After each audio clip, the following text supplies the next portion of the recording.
All right. So I get $5. Now, what do I want to buy? Buy a Whitfield. You're a wheat field. No, I'm not. Welcome to Duality Gamecast, sponsored by Gladiator Games. Today's episode, Machi Koro. Welcome to Duality Gamecast. I'm Matt. And I'm William. Today we're looking at Machi Koro. Machi Koro is an economic engine building game. Each player starts with a wheat field, a bakery, and 4 unbuilt landmarks. On your turn, you roll dice. Any cards in front of you with the matching numbers activate. Then you can use the money you've accumulated to purchase cards from the field or build a landmark. Blue cards activate on any player's turn. Green cards activate on your turn. Red cards activate on other players' turns and steal resources from them. And purple cards only activate on your turn, but steal a lot of resources from other players. After you've purchased your one card, you pass play to your left. Play continues like this until one player has managed to build all 4 of their landmarks, making them the winner. All right, Machi Koro, a card and dice game for 2 to 4 players. William, how do you feel about the mechanics?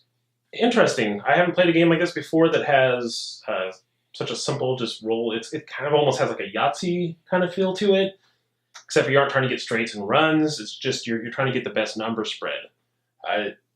There's kind of some interesting things of whether or not you're going to go for cards that activate on anybody's turn and try to spread out that way and just try to pick up nickels and dimes here and there, or if you want to go all in on one type of strategy and try to get one turn where you're getting like $50 and the rest of the turns you're just sitting there watching the game. And even some things like the victory point cards, the landmarks, each of them has a special ability on it. So even though, well, in addition to them also being the thing you want to do to win, which one you buy first, either the cheap ones or expensive ones, can help really inform your gameplay and help direct you and give you a strategy. Overall, it has a lot of variance for such a small card pool, I think. What do you think?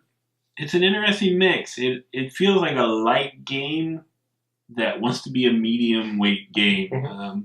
Simple to play, moves along fast, but like you said, different strategies to pursue. So it has replayability, I think. I don't know how much replayability because you're dealing with a fixed card selection, and it's the same card selection every game. However, from what I've read, there are expansions for this game that are going to come. I think this was originally a Japanese game, and IDW and Pandasaurus put it out now. And I think with the expansions coming out, that'll probably open up the replayability a whole lot. I did like that when we played, you could play a lot of different levels. You could try like early game strategy. You could try save up your money long term. You could go for the stealing options. A lot of different options, but still a real simple little world to operate in. I guess I'd call it a filler game, but it's on the deep side for a filler game. And it has a little bit more length to it, too. Yeah. And you are doing more.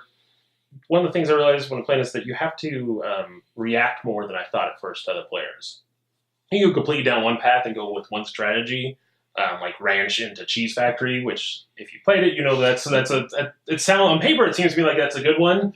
But if someone else sees you going that way, they can start buying the ranches so you don't get as many, or they might start going with the steel cards to try to get you. There's kind of this interesting thing where you have to pay attention to what other people are doing, because if they go completely down one path and you and someone else are competing a little bit, like in any game, if one person's being ignored and the other people are fighting each other, the one person who's being ignored is going to do well because their strategy they get to go all in on.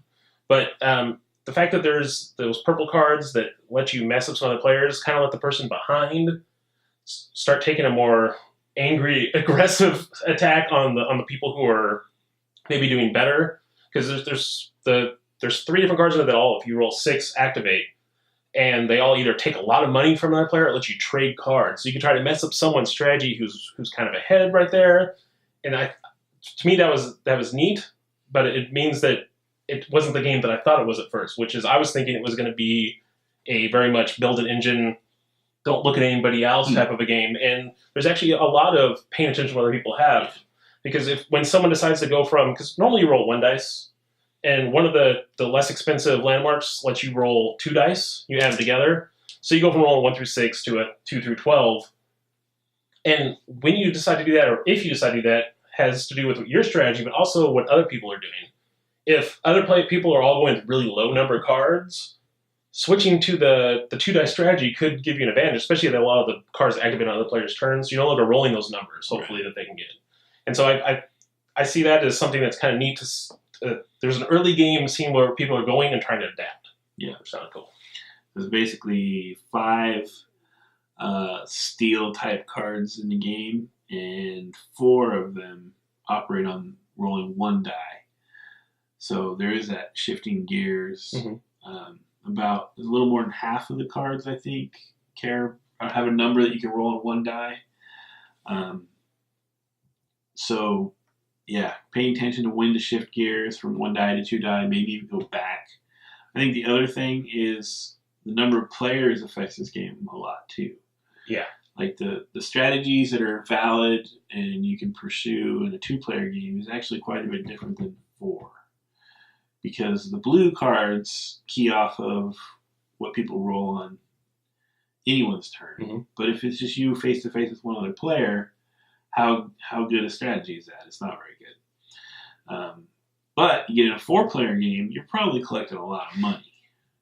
So yeah, a lot of options, and it's got a little bit of metagame feel to it, both in what strategies people are pursuing and the number of players in the game. So how do you feel about the art and component quality? It's mixed bag for me. The dice, fine. They're dice. They're nice quality for what they are. They're the rounded corner dice. Those are good. The chits used for money, nice and thick, easy to see. They did a good job of separating. There's 3 denominations, 1s, 5, and 10s. They're only numbered on one side, but it doesn't matter. They're very distinctly different.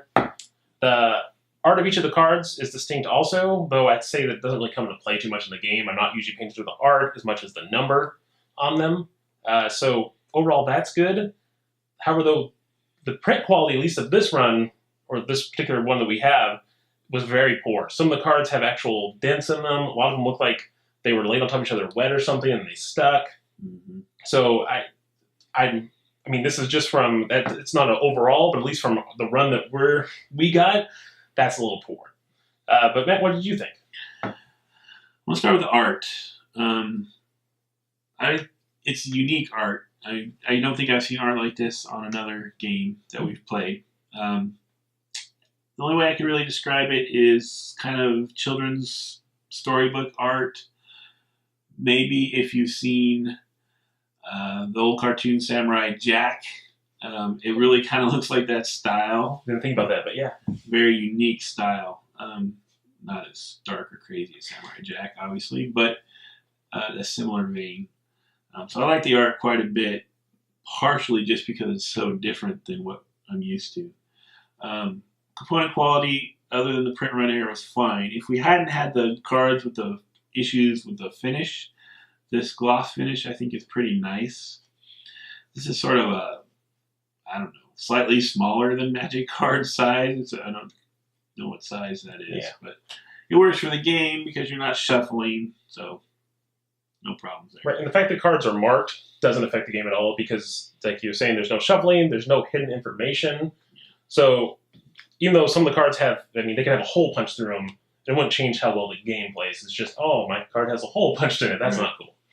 I'm going to assume that there are expansions coming out for this game because I don't know why a little card game like this with 2 dice and some counters would need a big old box like this. There's tons of space in here, and you need one of these 4 compartments to hold everything in the game. So, and I'm assuming that's happening, and I kind of hope it's happening because I think that could really increase the replayability and the fun of this game. But overall, art components, I think, pretty solid. So I'm going to go with a like it on this. I've gone back and forth with it. I've had a lot of fun playing the game, but I've seen sometimes people really focus a lot on the strategy, and it felt like it was a detriment to everybody else. I don't know how to explain it, but I've enjoyed playing it, but I feel like there's some small, maybe technical holes that I could feel over repeated plays with such a small card pool could get annoying, like people doing the same strategy every single game. I'm gonna go with like it until some cool expansions come out. Machi Koro was a big buzz at Gen Con, and that buzz continued on all the way through the most recent big fair, which was the Essen Fair in Germany. And I think it's been a big deal that now it's in print in the United States. I'd heard about it for a while. Someone in our group finally bought it. I had no idea what to expect. Played it a few times and actually really enjoyed it. I see a lot of potential in this game, and even before more expansions come out, I think we can use this as a good filler game, a good start the night kind of game, or even finish the night kind of game. It's a lot of fun. One limitation is maybe the 4-player limit. That doesn't help you when you need a filler game if you have a large game group. But for right now, I'm feeling pretty optimistic about it, so I'm going to call it a love it. Hey guys, thanks for watching this Battle Royale episode. If you'd like to subscribe, click on me, and thanks to all these people for helping us out. I didn't even get to finish my damn, stop the thing. Too fast. Stop the recording.